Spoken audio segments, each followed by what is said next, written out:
Pakistan's former Prime Minister Imran Khan informally discussed a range of issues with his lawyers and members of the media on Saturday inside Adiala jail, where they were present to cover one of his trials. Mr. Khan reiterated that the illicit government is avoiding the formation of a judicial commission because they know that the events of May 9th false flag operation, as well as the Islamabad massacre of November 26th, were orchestrated by the establishment itself. He further stated that he was forcefully abducted from within the premises of the Islamabad High Court, and the scenes shown widely on media because the regime knew that the people would react. Imran Khan has once again explicitly said that both the events were orchestrated by the establishment to instill fear among the masses and in turn crush PTI. Slamming the draconian amendments to the PECA laws, Imran Khan said that the regime is doing everything in their power to suppress political dissent, adding that all the laws being passed, including the 26th Amendment, are to trample over democracy and to curb the power of independent judiciary so that they can secure their hold on the illegitimate power that they gained through massive electoral fraud. Imran Khan has instructed his party and the nation at large to prepare and observe a National Black Day on February 8th,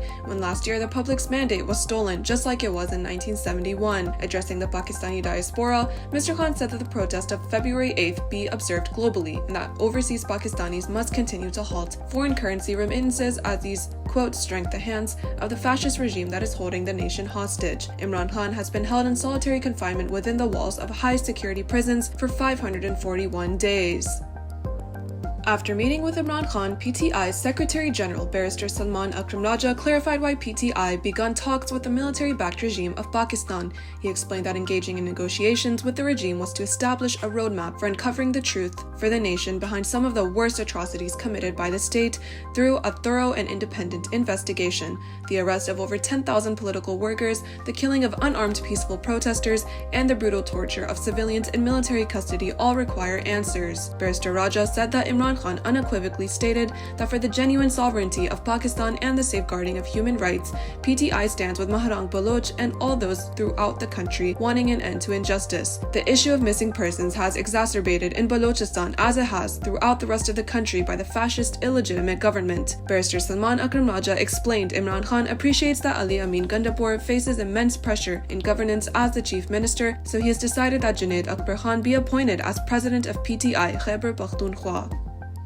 An expert panel discussion on human rights in Pakistan was held in Dallas, Texas on Saturday, organized by the Center of Excellence for Community Services. Speaking at the event, Dr. Asmana First, Pakistan Global, urged the Pakistani American diaspora to reach out to their representatives in Congress to ask for their support of a binding resolution seeking Magnitsky sanctions, including visa bans and asset freezes against the architects and perpetrators of gross human rights violations in Pakistan. Founder of Dropsite News, Ryan Grimm, echoed the sentiment, saying that, quote, the second it is even hinted at or alluded to as a possibility, the establishment will fold, unquote.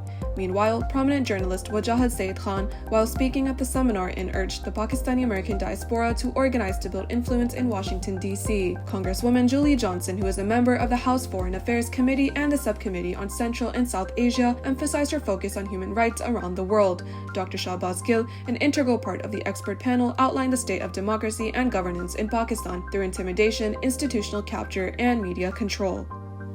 President Donald Trump has publicly discussed a plan to address the situation in Gaza by relocating Palestinians to Jordan and Egypt, describing Gaza as a demolition site that needs to be cleaned out. He has communicated this idea to King Abdullah II of Jordan and indicated plans to discuss with Egypt's leadership. The proposal involves building housing in these neighboring countries for over 1 million Palestinians, aiming for what Trump describes as a solution to the ongoing conflict. The move is seen by many analysts and commentators as mass deportation and ethnic cleansing of Palestinians from their homeland, enabling the Zionist occupation forces to grab a hold of Gaza.